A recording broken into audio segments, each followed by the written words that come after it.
tous, merci pour votre participation à ce webinaire qui est organisé du coup par Craft AI et par le département de la Moselle.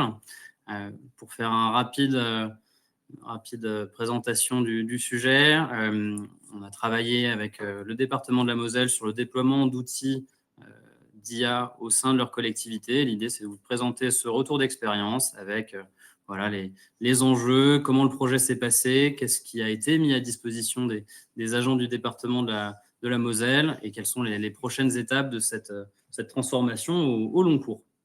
Autour de la table, nous sommes du coup côté Craft AI, nous sommes deux. Donc, pour ma part, Thibaut, je suis responsable commercial du coup pour Craft AI en charge du secteur public et je suis en compagnie de Xavier qui est directeur produit au sein de Craft AI.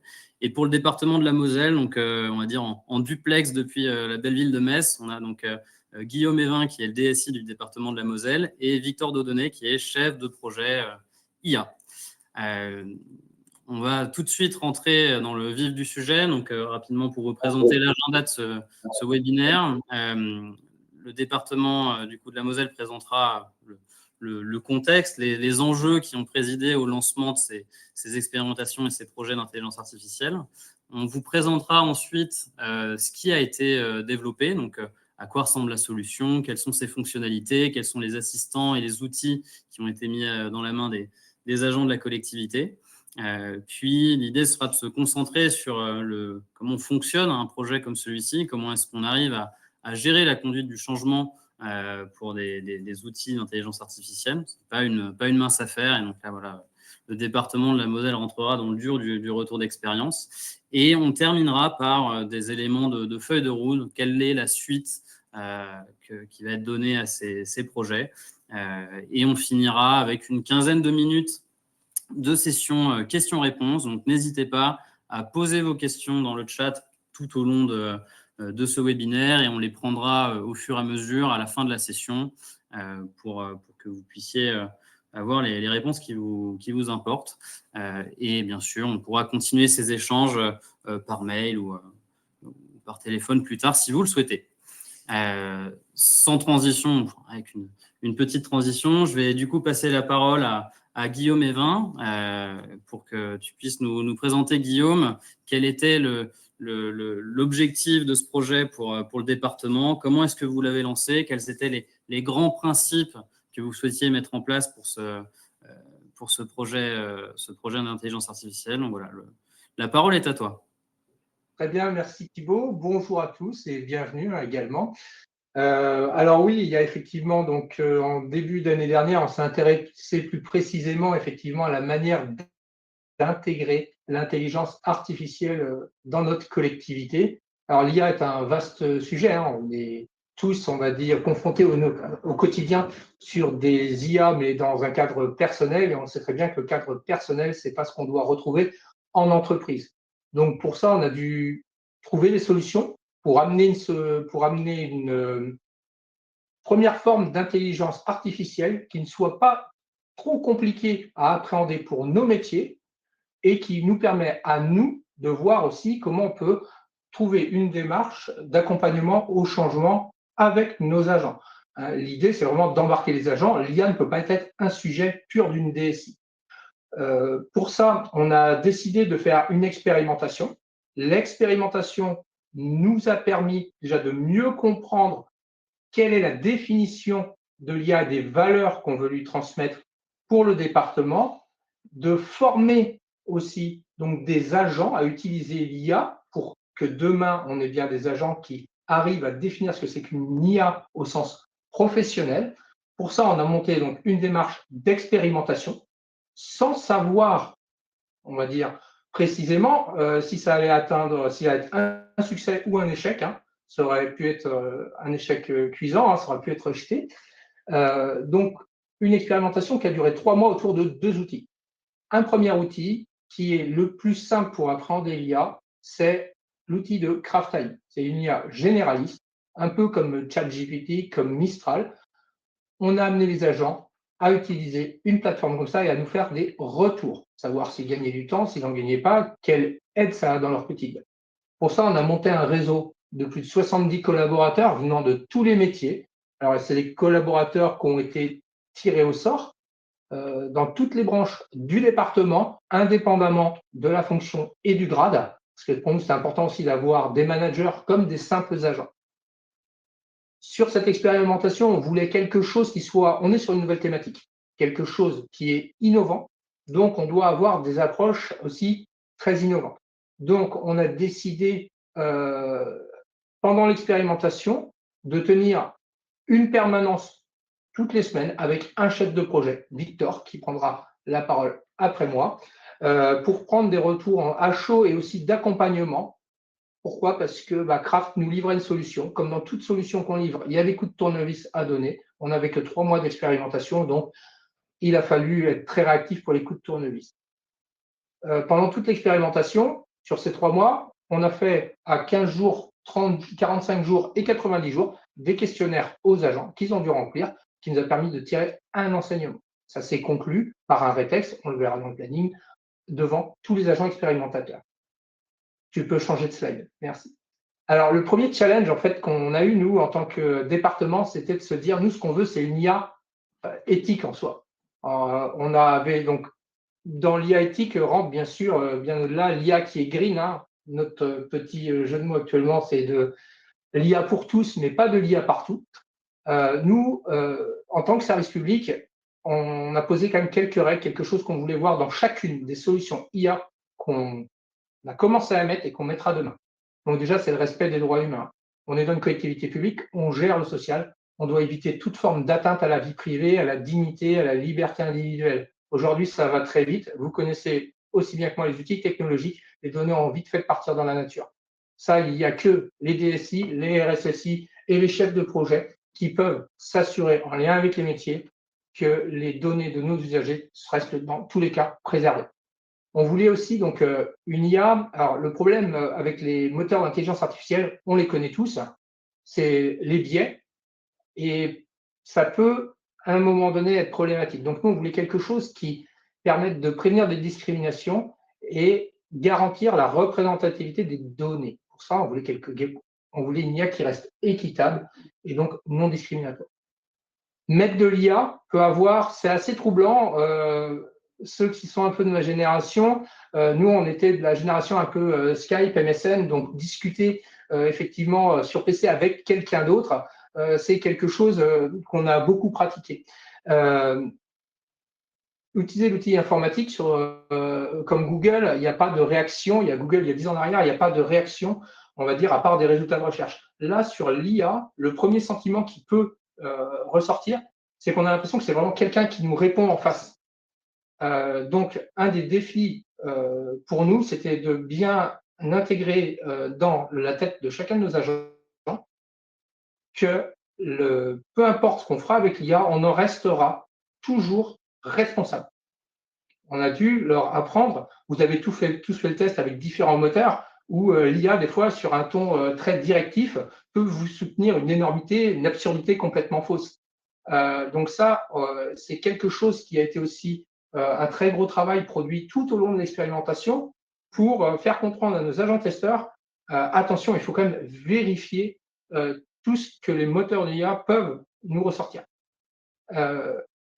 L'autre point, et là on arrive dans les points sensibles, en tant que collectivité, en tant que service public, peu importe les chaînes d'automatisation qu'on va mettre sur les traitements des demandes, sur l'optimisation des traitements, dans tous les cas, on doit garantir la transparence de ces chaînes et être en capacité d'expliquer ce qui a été fait, d'expliquer tous les niveaux d'instruction. On doit avoir une traçabilité extrême. Donc, forcément, quand on vient mettre des moteurs IA, on ne peut pas partir du principe, on achète une black box de type IA, on la pose, et puis on l'ouvre à tout le monde. Non, on doit savoir comment fonctionne cette black box, quels sont les processus qui tournent dedans, où vont nos données, encore une fois de plus. Tout ça, c'est quelque chose qu'on a dû décrire pendant le projet. Alors, pendant le projet, on a beaucoup appris aussi, forcément. C'est des solutions qui restent innovantes, y compris pour nous. Le dernier point, aujourd'hui, dans toutes les collectivités, voilà, on parle beaucoup de budget, c'est très à la mode. Nous, on veut vraiment, et ça, c'est un souhait qu'on a apporté au niveau de la DSI, à ce que nos moteurs d'IA, toutes les solutions qu'on vient et qu'on viendra poser demain, servent l'intérêt général, en s'y intégrant. dans une logique de confiance. Alors la confiance, ça veut dire que nous, à partir du moment où on l'offre à nos agents, on ne doit pas douter du système. Donc, une fois qu'on vient poser ces briques, il faut aussi qu'à partir du moment où on la pose, on soit certain de ne pas devoir, pour différentes raisons, restrictions budgétaires ou autres, s'en séparer 1 an ou 2 ans après. L'idée, c'est vraiment d'optimiser, de transformer, mais que ça soit durable dans le temps. Tu peux passer. Donc, dans le séquencement, comme je disais, c'est un sujet qui nous anime depuis février. IA, on connaissait, Victor est très spécialisé dans le domaine. L'IA dans les collectivités, moi, j'en avais jamais fait avant. J'ai fait beaucoup de systèmes d'information. Moi, j'en avais jamais fait avant. Donc, on a une première phase où il a fallu comprendre, renforcer aussi nos équipes, alors avec un chef de projet, puis un ingénieur en intelligence artificielle à côté. Il a fallu aussi donc comprendre et identifier quels seraient les besoins métiers, où est-ce qu'on pourrait venir travailler avec de l'IA, et puis une fois qu'on a pensé avoir identifié les premiers besoins, il a fallu les qualifier, et ça pour qualifier précisément, rien de tel que de mettre quelque chose en test et de récupérer les retours utilisateurs. Donc pour ça, on a été mobilisé entre le mois de mai, entre le mois de mai et le 31 juillet, nos agents expérimentateurs, pour faire les tests, comme je l'ai décrit juste avant. S'en est suivi un retour d'expérience qu'on a fait devant ces agents, devant la direction générale, l'ensemble des DGA. On a présenté, on a rappelé la démarche, on a présenté les résultats, on a donné notre feuille de route à l'avenir. On verra, l'expérimentation a été confirmée, certaines de nos hypothèses, a été en infirmée d'autres, a revu aussi notre feuille de route et notre manière de travailler avec Craft. On a appris à se connaître, on a appris à définir les cibles et on rentre maintenant, là, dès début octobre, dans le développement des outils qu'on ira inscrire demain dans le catalogue de la collectivité. Merci beaucoup Guillaume. Ce qui est important aussi de noter, voilà, c'est que ce n'est pas un Big Bang et que la stratégie des petits pas est quelque chose qu'il faut très souvent privilégier pour justement maximiser la prise en compte des retours, l'usage. C'est vraiment quelque chose d'essentiel. Je vais passer la parole à Xavier qui va pouvoir du coup présenter un petit peu plus en détail la solution, tant sur sa partie administrateur qu'utilisateur. Et voilà, l'idée, c'est de rentrer un petit peu dans le détail de tout ça, d'ouvrir le capot et de voir ce qu'il y a à l'intérieur.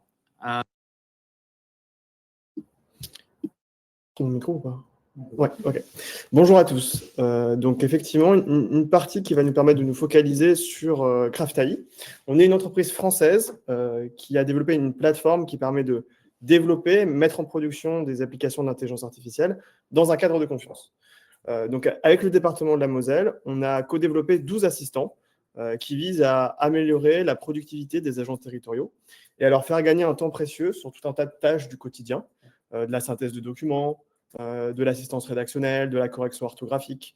Donc, vous voyez les différentes applications qui ont été mises en place et les différents assistants, en sachant que tout ça est totalement personnalisable, et c'était vraiment la volonté du département de la Moselle d'avoir ces 12 assistants-là. On a également voulu rendre ces assistants et ces applications très simples à utiliser, même pour des agents territoriaux qui n'avaient pas ou peu de formation en IA. Et donc, on a fait on le verra un peu plus tard dans la démo, on a fait des applications qui peuvent être utilisés sans avoir besoin de prompter. Le prompt est directement embarqué à la racine, ce qui fait que moi, en tant qu'utilisateur final, je peux utiliser l'application et avoir les bénéfices de l'intelligence artificielle sans avoir besoin de maîtriser du prompt. Voilà, c'est quelque chose qui est quand même assez intéressant et qui est permis par la plateforme Craft AI. L'autre point qui est extrêmement intéressant et je pense différenciant chez Craft AI, c'est toute la partie IA de confiance. Donc, je vous ai dit qu'on a une plateforme qui permet de développer dans un cadre de confiance. Qu'est-ce que ça veut dire là dans le cadre du projet ? Il y avait la volonté du département de la Moselle de proposer des modèles, mais également des hébergements qui étaient souverains et sécurisés. Nous, on a la capacité chez Craft AI à travailler avec n'importe quel modèle et n'importe quel hébergeur. Et donc, pour le besoin de ce projet dans le département de la Moselle, on a positionné des modèles de Mistral, un modèle Mistral Small et un modèle Pixtral, qui ont des fonctions un petit peu différentes, Pixtral pour l'image et Mistral pour le texte, et l'hébergeur Scaleway, qui fait partie du groupe Iliad. Donc voilà, un hébergeur français. Il faut savoir, sur les modèles, il y a deux grandes typologies de familles de modèles. Il y a les modèles API et les modèles open source. Donc, chez Craft, on est capable de travailler avec les deux. Là, les modèles que vous voyez là, c'est des modèles qui sont open source. Et l'intérêt principal de l'open source, c'est qu'on est capable de les opérer de manière privée. On est capable de les opérer sur des GPU qui vous appartiennent. Et donc, on peut reproduire un mode de fonctionnement de ChatGPT, par exemple, mais sans avoir à aucun moment la donnée qui sort de vos serveurs. Donc ça, c'est hyper intéressant pour ceux qui veulent atteindre un haut niveau de souveraineté, de sécurité, mais aussi d'indépendance technologique. Il y a un autre bénéfice qui est extrêmement important, et nous, on le voit chez les départements et dans les collectivités territoriales qu'on rencontre avec Thibaut. C'est le fait que quand vous utilisez un modèle open source installé sur vos propres GPU, vous ne payez plus le coût au token. Vous payez uniquement la réservation de GPU. Donc, vous passez d'un coût variable à un coût fixe, ce qui peut vous permettre de réaliser des économies d'échelle assez intéressantes quand vous passez à une utilisation qui est assez massive de vos applications. Donc, voilà pour la partie introduction. Je vous propose de basculer maintenant sur la démo. Donc, je vais récupérer l'écran.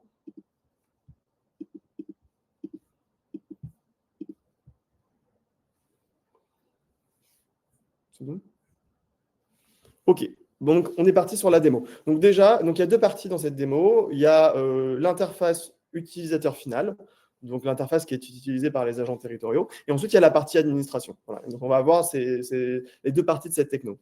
Donc, sur la partie interface utilisateur, ce qu'il faut noter déjà, c'est que c'est totalement personnalisable et adaptable à votre écosystème. Donc là, on voit par exemple le logo du département de la Moselle. L'idée, c'est d'être capable de reproduire un mode de fonctionnement de type Copilot ou de type ChatGPT, mais beaucoup plus personnalisé à vos besoins et beaucoup plus sécurisé, voilà, en maîtrisant toute la chaîne de valeur et en n'ayant à aucun moment un acteur tiers qui est capable d'aller récupérer vos données.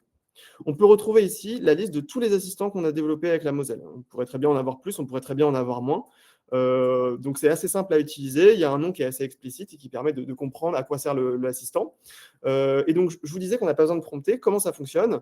Le prompt est directement embarqué à la racine. Je vous montrerai tout à l'heure comment on fait ça. Ce qui fait que par exemple, de l'enrichissement de propos et reformulation, j'ai juste besoin de lui envoyer mon paragraphe. Il va automatiquement savoir ce qu'il faut faire parce que l'instruction a déjà été donnée au modèle d'IA, et il est capable de me répondre selon un formalisme qui a été défini très précisément dans le prompt.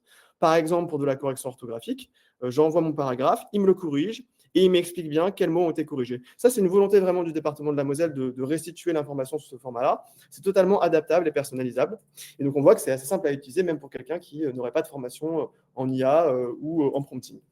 Donc voilà, on retrouve des applications qui sont assez classiques et qui permettent de faire gagner du temps et de la productivité aux agents. On peut également interagir avec des images. Donc là, j'ai partagé une facture et je peux poser des questions. Il est capable d'aller récupérer des informations sur une image. Et puis, je peux aussi tout simplement avoir une utilisation un peu standard de l'IA avec une interaction où je pose des questions. Là, je pose une question sur l'AI Act et il est capable de me répondre. Donc voilà, des choses qui sont assez classiques, mais qui fonctionnent plutôt bien et avec un gros niveau de personnalisation et de sécurisation. Il faut savoir que là, on était sur des assistants qui utilisaient leur base de connaissances intrinsèques pour répondre, mais il est tout à fait possible aussi d'y associer une base documentaire privée, donc vos propres documents. Vous avez bien compris que nous, on est très porté sur la partie sécurisation, donc à aucun moment, les documents ne sont partagés avec une entreprise tierce, mais l'IA sera capable d'utiliser vos documents pour répondre à la question, ce qui permet d'aller beaucoup plus loin dans le niveau de personnalisation et d'interaction avec l'IA. Là, par exemple, je pose une question sur un contrat de professionnalisation et il est capable de me répondre en allant chercher l'information dans la base documentaire et aussi, surtout, de me citer les sources, de me dire, voilà où est-ce que j'ai été récupérer l'information, dans une logique d'explicabilité des résultats. En plus, on est capable, si on le souhaite, d'avoir une deuxième validation. Donc, cette petite coche verte, là, vous voyez, c'est un indicateur de confiance qu'on a associé et qui permet d'évaluer la fiabilité de la réponse, de manière à détecter de potentielles hallucinations. Donc, là, ça permet d'être vraiment ceinture bretelle sur ces sujets d'explicabilité et de fiabilité des résultats. Donc voilà sur la partie interface utilisateur. Maintenant, je vous propose de basculer sur la partie administration. Donc sur la partie administration, vous voyez ici tout d'abord la partie infrastructure. C'est l'infrastructure de calcul qui est utilisée pour réaliser le projet. On voit ici que c'est un GPU et qui est chez Scaleway. Tout est paramétrisable. On peut très bien aller sur d'autres clouds. On peut très bien prendre des machines plus ou moins grosses. Et on peut également, si on veut, aller travailler on-premise directement sur vos serveurs. Dans ces cas-là, il faut que vous ayez fait l'achat de GPU. Donc voilà, il y a déjà cette partie infrastructure. Ensuite, vous pouvez retrouver toutes les applications qui ont été créées. Et pour chaque application, si jamais vous rentrez à l'intérieur, vous avez l'instruction dont je vous ai parlé. C'est cette instruction-là qu'il faut changer pour être capable de changer le comportement de l'assistant. À quoi ça ressemble ce pré-prompt? J'en ai préparé un que je vous montre là. Voilà, donc là, c'est pour de la synthèse de documents. Vous voyez comment ça a été fait. Tu synthétises les documents pour le conseil départemental de la Moselle. Il y a des règles de fiabilité, il y a de la mise en forme, il y a de la validation, etc. etc. Et ça, c'est tout à fait à la main du département de la Moselle, en fait, de modifier le prompt. Nous, on peut apporter notre expertise sur les meilleurs prompts, mais on va dire que cet espace d'administration, il est vraiment à votre main. Et enfin, Guillaume en a parlé de la partie observabilité. C'est quelque chose qui est extrêmement important pour nous. Nous, on se voit comme un outil vraiment d'industrialisation et de mise en production de l'IA. Et donc, qui dit mise en production dit observabilité de tout ce qui se passe. Et donc, vous avez des outils qui permettent d'aller voir toutes les requêtes. Alors, ça lag un peu, je pense que j'ai pas trop Internet. Je vous montre là directement dans un fichier Excel parce que j'ai l'impression que ma connexion Internet est un peu récalcitrante. Donc, vous pouvez voir toutes les requêtes avec qui utilise, quelle application, à quel moment, avec quel input et quel output. Donc ça, c'est extrêmement important pour les DSI pour comprendre ce qui se passe, mais aussi dans une logique de conformité vis-à-vis des règlements européens, par exemple les IACT, on va vous demander d'avoir ce niveau d'observabilité et c'est quelque chose qui est permis nativement à la plateforme CraftAI. Donc voilà sur la partie démo. On peut retourner, si tu le souhaites, Thibaut. On peut retourner sur les slides pour que je finisse.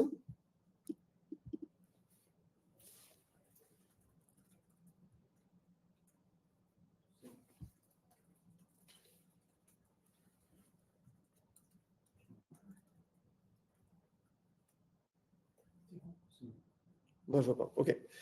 Je ne suis plus connecté à Internet. OK. Et donc, pour finir, ce qu'il faut retenir sur CraftAI. Donc, il y a trois facteurs de différenciation, je pense qu'il faut que vous ayez en tête à propos de CraftAI. Tout d'abord, vous l'avez compris, on est un acteur qui est très avancé sur les sujets de sécurité et de souveraineté, notamment car on propose d'héberger ses propres modèles open source sur vos propres GPU afin d'atteindre un très haut niveau d'indépendance technologique et de sécurité et de confidentialité de vos données. Et c'est quelque chose qui est assez différenciant parce que ce n'est pas évident à faire. Deuxièmement, on a la capacité à personnaliser très fortement l'expérience et les différentes applications qui vont être proposées à vos agents territoriaux et sur des cas d'usage qui sont bien plus avancés que ce qu'on a montré là. Donc là, c'était vraiment le premier lot avec le département de la Moselle. On a une roadmap qui vise à créer des agents IA, des automatisations, potentiellement même du machine learning prédictif. Voilà, c'est des choses qu'on nous demande et nous, on vient de ce monde-là. Donc, cette capacité à personnaliser et à adapter, je pense que c'est quelque chose qu'il faut avoir en tête. Et dernièrement, sur la partie modèle économique, chez CraftAI, on propose une licence à l'organisation et pas un modèle par siège. Et donc ça permet de réaliser des jolies économies d'échelle quand votre logiciel ou votre application est utilisé de manière massive dans votre administration. Donc, voilà pour moi. Et je vous repasse la main à Thibaut. On a eu, sur les 3 mois, donc pour se concentrer sur ce qu'on a fait avec Craft, on a eu plus de 3300 conversations qui ont été tenues. Donc, une conversation, ça peut être soit une question et une réponse, soit tout un ensemble de questions et de réponses. On a eu plus de la moitié des agents expérimentateurs qui nous ont confirmé le fait qu'ils avaient... Quand on parle d'intégration positive, c'est que ça a eu au moins un intérêt, soit un gain de temps, un gain de fiabilisation, des avis extérieurs qui ont apporté une assistance précieuse.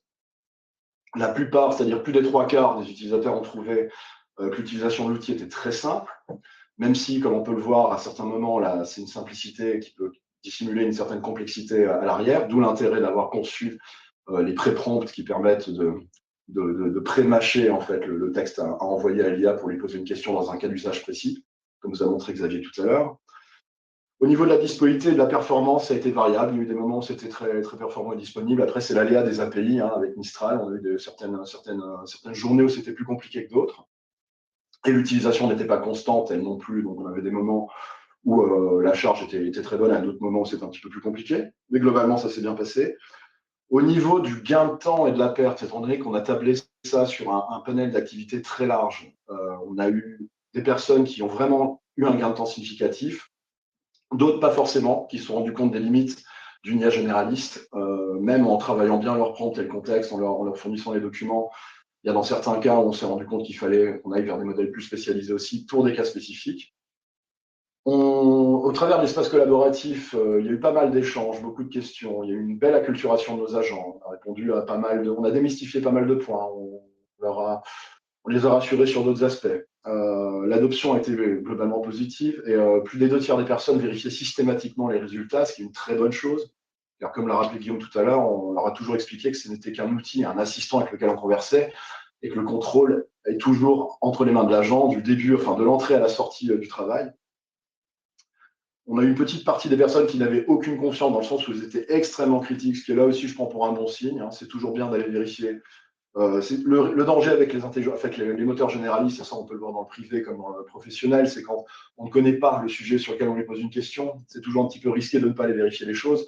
Quand on est déjà expert d'un métier qu'on lui demande, c'est bien aussi d'aller vérifier ce qu'il nous raconte.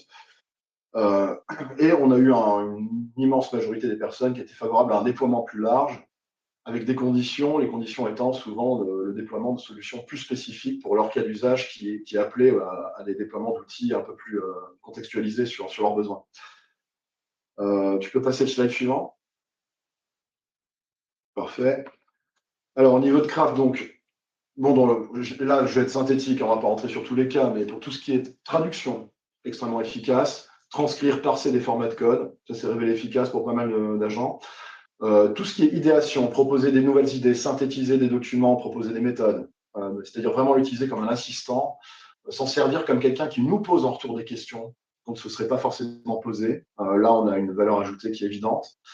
Au début, on n'avait pas tout de suite les moteurs qui permettaient de gérer les images et la demande était assez élevée. Et quand on a mis en place Pixtral, ça s'est révélé assez efficace sur les documents parce que ça intégrait de la multimodalité. On a énormément de documents qui sont hybrides, qui incluent et du texte et de l'image. Il est assez essentiel d'avoir un moteur qui soit capable de s'en servir, enfin d'en faire sens. Ensuite, nous, au département de la Moselle, on a quand même une posture qui est assez spécifique où on est sur un développement, on est sur une souveraineté mosellane et on a tendance à internaliser tout ce qu'on leur fait. Énormément de nos utilisateurs voyaient eux aussi un intérêt dans le développement de solutions internes, déjà une généraliste, puis des solutions spécialisées. Et au niveau des limites qu'on a pu voir, effectivement, Mistral était redoutable sur certaines tâches et déceptif sur d'autres. Et on a pu entre-temps tester d'autres modèles et on s'est bien rendu compte que la performance d'un modèle est vraiment la clé de voûte pour l'adoption d'une solution à base d'IA.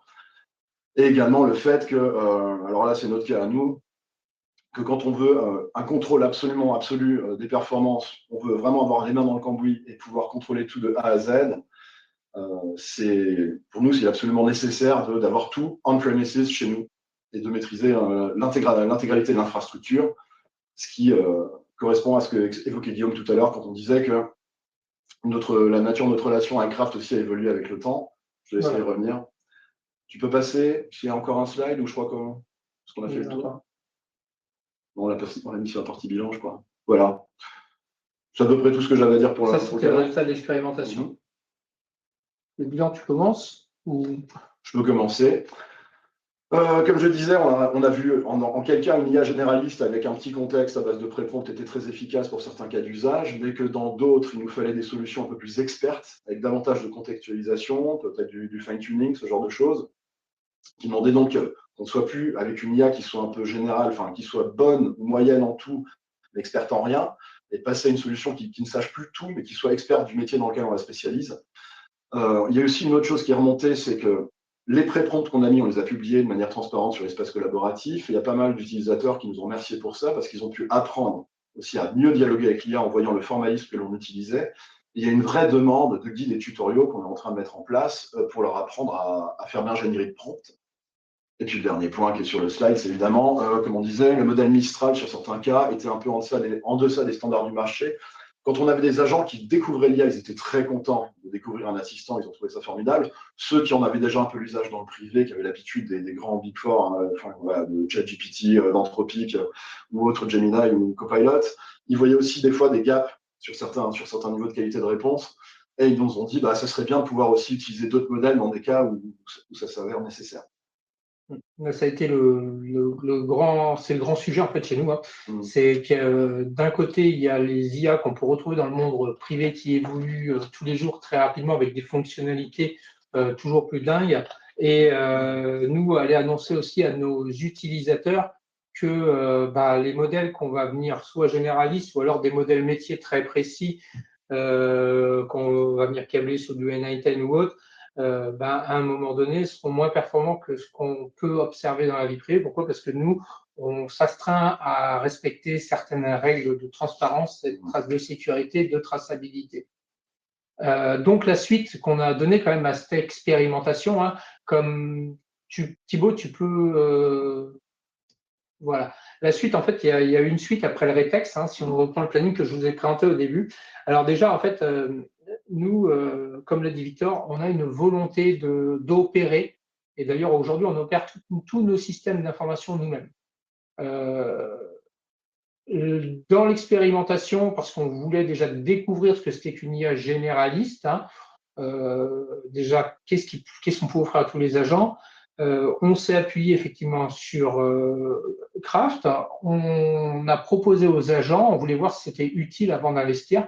Depuis, on a fait le choix, et c'est là que nos relations ont un peu évolué, on a fait le choix de prendre leur solution, de la faire opérer sur un de nos serveurs chez nous. Et c'est nous qui faisons tourner les moteurs de calcul. Sur ces gros serveurs de calcul vont venir s'ajouter des moteurs demain spécialisés. Donc, c'est un travail qu'on va mener en parallèle de ce planning-là, où Victor rencontre chacun des métiers demandeurs, parce qu'on met un point d'honneur à ce que la demande ne parte pas de la DSI pour faire de l'IA, mais bien que ce soit les métiers qui nous saisissent. Parce qu'il n'y a rien de pire aujourd'hui dans les projets, surtout dans les collectivités territoriales, où on a des métiers en tension, dans le social ou autre, qui ont la tête dans le guidon. Souvent, on va perdre le chef de projet utilisateur parce qu'il est absorbé par son quotidien. Or, nous, on ne peut pas produire de solution si on n'a pas de métier pour en fiabiliser la réponse, pour en fiabiliser le fonctionnement. Donc ça, c'est le travail c'est pour ça qu'on laisse les métiers venir auprès de Victor. Aujourd'hui, on a 5 demandes principales qui sont déjà remontées en 2 semaines. Là, on sera sur effectivement des agents particuliers mis à disposition d'une instruction ou d'un métier en particulier. Et donc là, on va venir commencer soit à utiliser des petits moteurs un peu plus, on va dire, sobres que notre gros moteur d'IA généraliste, soit des moteurs qu'on va entraîner nous-mêmes. Pour conclure, par rapport à notre choix de moteur d'IA généraliste, pourquoi Mistral? Parce qu'au début, on était parti, voilà, Mistral, c'est un produit français, on s'est dit, on va utiliser, même si l'open source, le Mistral français pour soutenir leur développement. Effectivement, ça a été déceptif. Sur cette seconde phase, en fait, on a pris le prisme inverse, on a défini que ce n'était pas nous de décider, et on vient remobiliser nos expérimentateurs pour leur faire tester. Et en fait, ils vont faire un test en double aveugle. Ils vont venir tester 3 moteurs plus évolués pour l'IA généraliste, les noter pour qu'on retienne celui-là. Donc, on retrouve bien un moteur d'IA généraliste qui aura été validé par la communauté et derrière des moteurs spécifiques dans les différents métiers. J'en ai fini de mon côté. Ouais. Je te laisse conclure avant de passer au Q&A. Merci beaucoup Guillaume et Victor. Désolé, on a eu quelques petits soucis techniques de notre côté. On va pouvoir passer à la partie Q&A. On va regarder les questions qu'il y a dans le chat et puis je vais distribuer un peu la parole. Xavier est à côté de moi, donc il pourra répondre. Je vais prendre la première question de Geoffroy. Bonjour, le moteur de votre IA est basé sur GPT ou vous disposez de votre propre moteur? Xavier, je te laisse. Comme ça, Guillaume a un petit peu répondu à la fin. On a la capacité à utiliser n'importe quel modèle en fait, chez Craft.ai. Donc, on est vraiment multimodèle. C'est un différenciant qu'on peut avoir par rapport à d'autres acteurs. Et donc, en fonction du cas d'usage et des contraintes de sécurité et de souveraineté de nos clients, on va proposer le meilleur modèle, le modèle qui nous paraît le plus pertinent. Donc, dans certains cas, on va utiliser les modèles d'OpenAI. Dans d'autres cas, on peut utiliser les modèles d'Anthropic. Ou alors, si on veut avoir un très haut niveau de sécurité, de confidentialité et de maîtrise technologique, on peut utiliser des modèles open source qu'on opère de manière locale, comme ceux de Mistral. Mais Mistral n'est pas le seul fournisseur de modèles open source. Il y a des modèles chinois, il y a des modèles américains. Voilà, donc, en fonction du cas d'usage, on est capable d'utiliser le modèle qui est le plus pertinent pour vous. La deuxième question de Geoffroy, c'est de savoir si on avait la possibilité de créer ses propres assistants et agents virtuels et avec quel niveau de personnalisation. Oui, donc effectivement, c'est possible de créer ses assistants ou ses agents à travers Craft. Il y a différents niveaux. L'utilisateur final peut créer lui-même ses propres assistants en définissant quel modèle il souhaite utiliser et surtout quelles instructions il souhaite avoir. Donc ça se fait utilisateur par utilisateur. Ensuite, il y a le niveau que je vous ai montré dans le webinaire, si vous m'avez bien entendu, si ça n'a pas coupé. C'est qu'un chef de projet peut créer toute une gamme d'assistants et le partager avec toute son organisation. Et c'est ce chef de projet-là qui va définir les instructions. Voilà, donc ça permet de contrôler un peu ce qui se passe et d'accompagner des gens qui n'auraient pas forcément un haut niveau d'expertise sur l'IA générative. Et puis après, on peut aller même encore plus loin et on peut faire des agents, donc pas des agents territoriaux, mais des agents IA. C'est des applications qui sont capables d'aller se connecter à des logiciels, qui sont capables de déclencher des actions, qui peuvent se connecter à des bases de données. Donc là, on peut aller sur des applications qui sont beaucoup plus avancées, sur de l'automatisation, sur du RAG. Voilà. Donc, on peut aller encore beaucoup plus loin. En tout cas, il n'y a pas de limite particulière avec la plateforme Craft. Tout ce qu'on fait peut être porté sur la plateforme et peut être utilisé à travers le chat que je vous ai présenté. Mais Victor, tu pourras en témoigner. Toi, tu as passé du temps à personnaliser certains des agents et du coup, c'est quelque chose qui est facile à prendre en main pour un chef de projet qui n'est pas chez Craft AI. Une question sur… Alors, on va peut-être passer la parole à Guillaume. Il y a Nicolas qui pose la question de savoir si on peut reproduire la puissance des IA Big Four dont les usages sont friands dans un cadre on-premise. Est-ce possible, viable économiquement? Je pense que Guillaume, Victor, c'est des questions que vous posez aujourd'hui. C'est quoi la maturité de vos réflexions sur ce sujet, vu que vous avez une stratégie on-premise qui est affirmée? Alors, est-ce qu'on peut reproduire? Alors, reproduire, je ne peux pas reproduire effectivement ce que fait OpenAI pour des milliers, des dizaines de milliers d'utilisateurs. Par contre, au niveau d'un département de la Moselle où il y a 3000 agents départementaux, sur les 3000, en fait, on ne va pas avoir 3000 utilisateurs simultanés de la solution. On est vraiment un peu comme on va avoir sur des outils bureautiques ou autres, où à un instant T, on va peut-être avoir des paliers un peu forts de 5 ou 600 personnes qui vont faire des requêtes vers un agent, on prend l'exemple de l'IA généraliste, vers l'IA généraliste. Alors 5 ou 600 personnes qui envoient simultanément une requête à un serveur qui permet de faire des calculs. Donc je rappelle, hein, le serveur est bien chez nous, dans nos seules machines. Ça, derrière, c'est déjà, on est sur un pic d'utilisation. Après, en fait, c'est pas pour reproduire, c'est quoi? C'est surtout le modèle qu'on va mettre derrière l'IA généraliste. Si je prends un petit modèle, genre un Qwen 3 ou un Qwen 2.3 qui est assez petit, oui, là, il n'y aura pas de doute. Par contre, quand on va aller sur un OSS 100.b, 120B, là, par contre, effectivement, en volume de tokens qu'on sera capable de fournir, là, on va avoir une baisse des performances. Nous, le serveur qu'on a acheté pour opérer notre système d'IA, c'est donc une machine qui dispose de 2 cartes H200 de calcul. Ce serveur-là, en fait, on a fait une étude, on a projeté économiquement de savoir si on les faisait tourner à l'extérieur ou si on investissait, hein, donc de l'OPEX vs du CAPEX. Derrière, le ROI, en fait, l'IA est très gourmand en termes de calcul et le temps de calcul sur GPU en data center est extrêmement cher. Donc, en fait, le retour sur investissement, à 1 an, il est fait. Donc, pour nous, c'est 1 an et demi, on revient sur notre investissement pour un moteur d'IA généraliste, sachant que nous, en investissant, notre serveur d'intelligence artificielle ne va pas toujours être occupé. Donc, ça veut dire qu'on va pouvoir déléguer des zones de GPU sur d'autres activités, ne serait-ce que pendant la phase de charge, quand les agents ne consomment pas complètement, on pourra les faire d'autres travaux. Après, il y a la nuit aussi, où là, l'idée, c'est vraiment d'aller, parce que on est une collectivité, comme dans beaucoup de départements, on fait de la digitalisation, sauf que notre conception à nous de la digitalisation n'est pas forcément celle de nos utilisateurs. Les documents scannés en PDF, imprimés puis rescannés, sont légion sur nos systèmes. Pour ça, il faut qu'on fasse de l'OCR, il faut qu'on les passe dans des moteurs d'analyse qui permettent de retirer l'essentiel de ces documents pour les projeter dans des bases de données vectorielles. Donc ça, effectivement, c'est des traitements qu'on va pouvoir faire la nuit, alors que si on était parti en full location de temps GPU, on aurait dû cumuler tous ces travaux d'IA.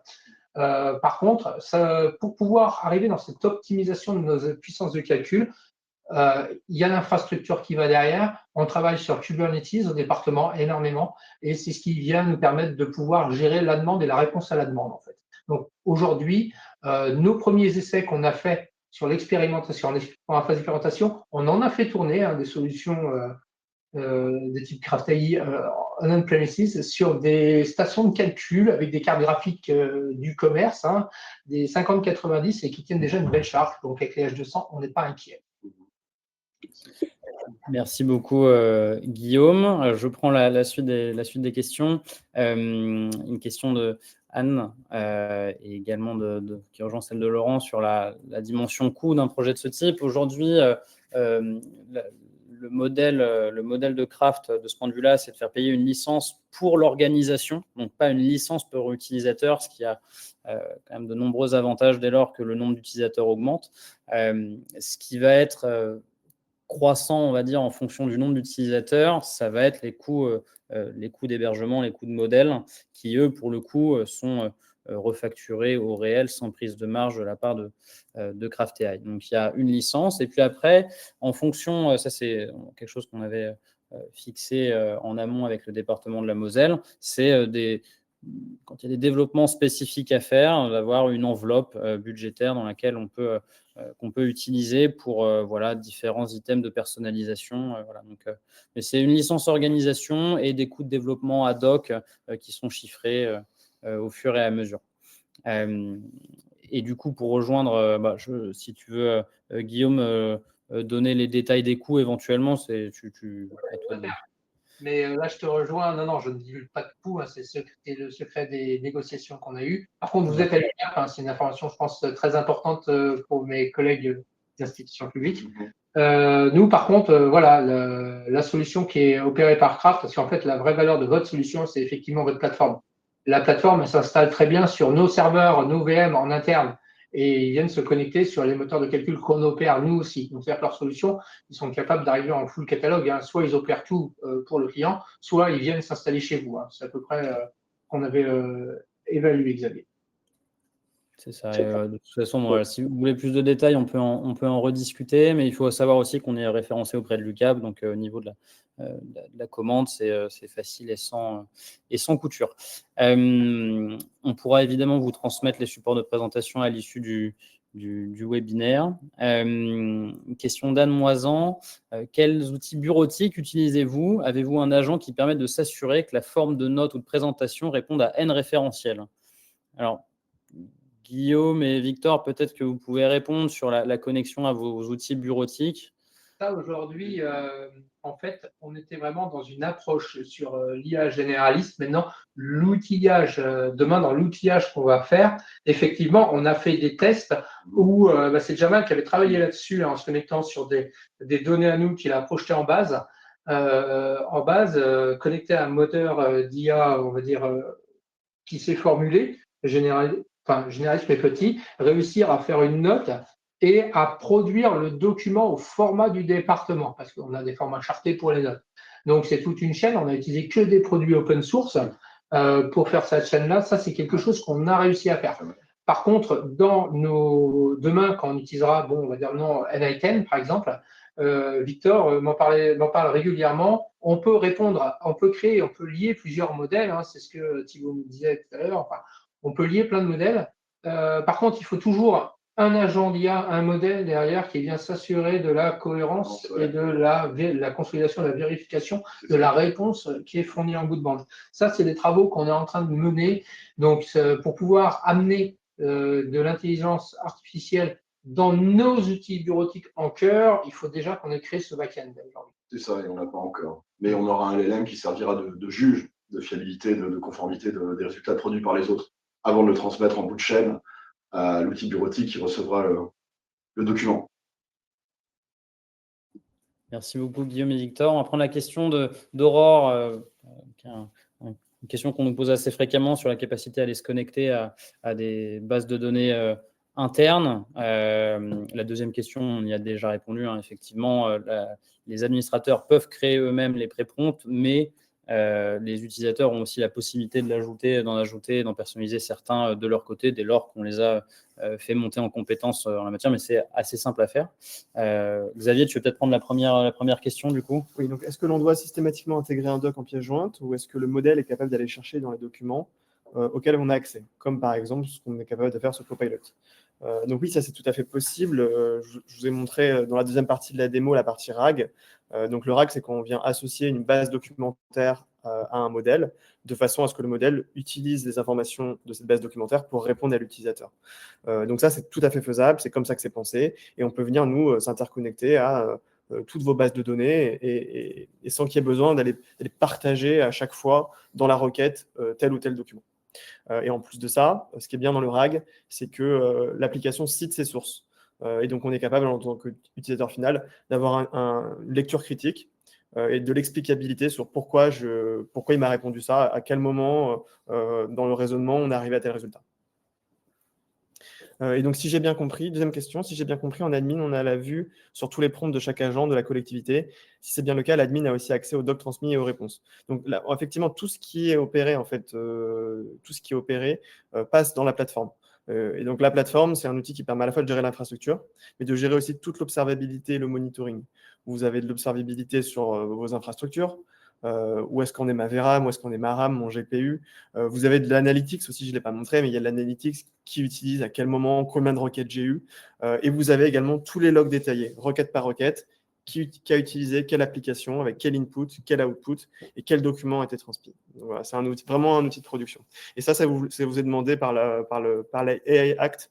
Ça fait partie de cette réglementation européenne. Merci Xavier. Il y avait une question, alors il y a effectivement la question de Laurent sur la partie bilan financier, mais il y avait aussi celle du suivi énergétique. Est-ce qu'aujourd'hui, le département de la Moselle a fait un peu ce suivi et a essayé d'évaluer ses coûts? Quelle est un peu votre position là-dessus? Alors nous, aujourd'hui, le serveur est très récent, mais de manière générale, tous nos serveurs sont monitorés en termes de consommation d'énergie. Donc, ça rentre nativement dans la production de nos infrastructures. C'est quelque chose qu'on suit de très près au quotidien. Et on développe nativement en ce moment justement des dashboards et des méthodologies pour que du coup ces coûts-là soient directement perceptibles dans la plateforme. On réfléchit même à pouvoir faire en sorte que à chaque requête soit associée une consommation énergétique pour que les utilisateurs soient sensibilisés à l'utilisation de ce type d'outils et soient bien conscients que voilà, une requête sur un assistant conversationnel, ça reste consommateur en énergie. Et voilà, ça c'est quelque chose que nous, côté Craft AI, c'est dans notre roadmap produit et c'est des choses sur lesquelles on travaille. Il y a une question de Anne Capard sur, voilà, vous posez la question de savoir si vous avez rédigé une charte de l'utilisation de l'IA en interne au sein du département. Alors, nous, en fait, sur cette question-là, j'ai regardé ce qu'elle nous a vite fait réagir. Alors, sur l'expérimentation, non, on est resté sur notre charte informatique. Par contre, en parallèle de l'expérimentation, avant d'arriver sur une charte, on a rédigé une politique d'utilisation de l'intelligence artificielle au département, qui a le même niveau, en fait, qu'on va amener que notre politique de sécurité des systèmes d'information. Et c'est, par exemple, notre charte informatique découle de notre PSSI. Maintenant, on a défini une politique d'utilisation de l'intelligence artificielle, que ce soit sur les solutions qu'on a en interne, qu'on est en train de construire, qu'on est en train de faire tourner, mais aussi sur les autres solutions qui peuvent trouver à droite, à gauche, ou des données qui peuvent être transmises à d'autres entités qui opéreraient de l'intelligence artificielle sur ces données-là. Donc, en fait, on a déjà rédigé cette politique, et de cette politique découlera effectivement la charte d'utilisation de nos solutions d'intelligence artificielle. Merci Guillaume. Il y avait une question sur la localisation des data centers. Ils sont localisés en France, en région parisienne. Question de Nicolas sur les 3 modèles que vous comptiez tester du coup, côté Moselle. Les 3 modèles qu'on va faire tester à nos… Genoa 3 de Google. En on-premises, toujours. Toujours on-premises, ouais. GPT-ESS 20B ou 120B sans VRAM et d'OpenAI. Et Qwen 3 d'Alibaba. Voilà, donc c'est des moteurs qu'on a téléchargés et qu'on opère sur nos serveurs. On peut les récupérer sur Hugging Face, c'est en open source, et on les fait tourner sur nos serveurs dans nos instances à la maison. Et qui ne communiquent pas. Et donc, effectivement, juste pour que tout le monde comprenne, nos serveurs ne communiquent pas avec Internet. Il y avait une question qui posait là-dessus, est-ce que vous avez ouvert? On n'a pas ouvert la communication sur Internet, on n'a pas déclenché des fonctions de web search à l'heure actuelle pour beaucoup de raisons, dont des questions de sécurité. Et d'exécution de Et code. d'exécution de code. Voilà. Merci Guillaume et Victor. La question d'Aurore, du coup, qui complète la question 2, qui se pose la question de savoir si l'admin a accès aux documents ou les sujets auxquels il n'avait pas accès initialement. Alors, il y a deux niveaux d'administration. Il y a le niveau d'administration qui permet de créer des applications, des assistants, définir les prompts. Et puis, il y a le niveau d'administration qui permet de visualiser tout ce qui se passe avec un haut niveau d'observabilité et de log. Donc, nous, cette idée, c'est que ce niveau un peu élevé, il soit dédié à un DSI, en fait. Que ce DSI ne soit pas dérangeant pour lui d'avoir accès aux documents. Et que la partie juste gestion des applications soit potentiellement déléguée à quelqu'un qui n'a pas forcément à avoir accès à tout. Donc, voilà, ce double niveau d'administration qui permet de ne pas donner accès non plus à toutes les personnes, à ce qui se passe vraiment en production et à toutes les requêtes qui sont effectuées par les utilisateurs. Merci Xavier. Je regarde dans la partie questions. Il y a une question de Jeanne Brajou. Les assistants ont-ils la possibilité d'utiliser des ressources extérieures à la collectivité aux besoins? Peut-être faire le lien avec le sujet de la web search. Ah oui, alors tout à fait. Donc on peut lui adjoindre une base documentaire privée, mais on peut également lui adjoindre une base documentaire publique. Donc c'est ce qu'on fait avec d'autres clients, notamment dans le domaine du juridique, où ils ont besoin d'avoir des assistants qui se connectent à la base Légifrance. C'est une base de données gouvernementales où on retrouve tout un tas de textes de loi, de jurisprudence. Et donc là, l'IA est capable d'aller chercher des informations sur ce site-là et de formuler sa réponse. On peut même combiner, c'est ce qu'on fait pour un client, où il y a à la fois de la donnée privée et de la donnée publique. Et l'application est capable de hiérarchiser en donnant plus d'importance à la donnée privée. Ensuite, si jamais elle ne trouve pas, elle va dans la donnée publique. Et si jamais elle ne sait vraiment pas, elle dit « je ne sais pas ». Ça peut arriver aussi. Du coup, l'autre question de Jeanne sur les modèles utilisés. L'avantage du coup de Craft, c'est qu'on peut travailler avec tout type de modèles. Et donc, typiquement, on a aussi testé des modèles GEMA. Enfin, là-dessus, la solution est très flexible et s'adapte à la fois aux besoins de performance de nos clients, mais aussi leurs exigences de frugalité. Et donc, nous, une de nos forces, on va dire, c'est de permettre et d'être capable de pouvoir partager à nos clients à chaque fois le meilleur choix de nos modèles en fonction de leurs enjeux. Le gros avantage aussi par rapport à ça, c'est qu'on a un département R&D au sein de l'entreprise dont une des tâches est justement de faire de la veille sur l'évolution du paysage en termes de technologie et de modèles et d'être à même de pouvoir restituer cette veille à nos clients. Donc, c'est aussi un gain de temps assez intéressant pour les gens qui travaillent, enfin pour nos clients, parce que du coup, on est tout de suite en mesure en fait de leur partager l'état de l'art et ce qui est adapté aux besoins de leur organisation ou de leur collectivité. Bien sûr, nous, c'est très bien de pouvoir utiliser des modèles très très puissants, mais on se rend compte que voilà, l'exigence de frugalité et aussi la gestion des coûts est quelque chose d'essentiel. Donc, parfois, on n'a pas besoin d'un bazooka pour tuer des mouches. Et donc, on essaie quand même de rester sur des recommandations qui respectent un peu cette logique-là. Je regarde sur les autres questions. Celle-là, je pense qu'on n'y a pas répondu. Question de Laurent. Vous affirmez que les données utilisées par les agents IA sont protégées, mais sont-elles exportées à un moment pour le calcul? Si oui, quelle garantie assure leur sécurité pendant cette phase de traitement?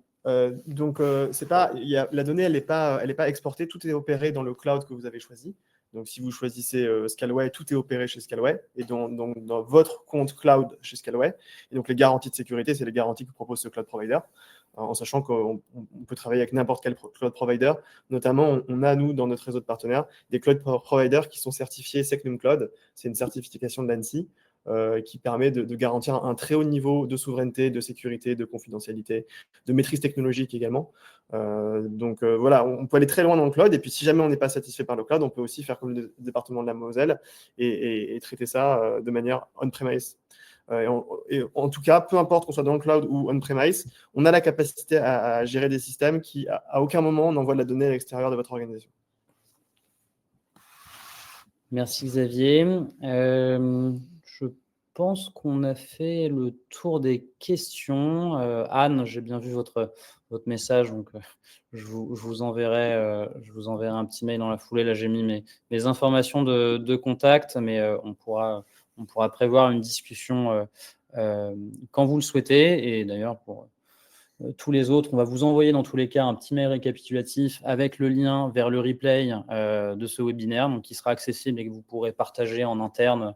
Ça peut permettre de faire de l'acculturation à moindre frais, donc n'hésitez pas.